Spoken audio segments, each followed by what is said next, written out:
Hei, salutare, prieteni! Bine ați la un nou vlog! Bine ați la un nou vlog! Astăzi, după cum ați văzut în titlu, vă voi învăța cum să vă puneți thumbnail la videoclip.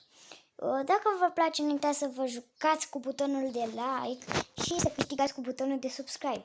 Bun, pentru a face, trebuie să aveți instalată aplicația YouTube Studio. Intrați pe YouTube Studio și să zicem că vreau să pun, uite, acesta este un videoclip care l-am făcut mai înainte, și să zicem că eu vreau să pun un thumbnail la nu știu, la acest videoclip, da? Deci, pur și simplu apăsăm pe acest creionaj. Din nou pe acest creionaj dăm miniatură personalizată și alegem ce poză vrem noi din galerie.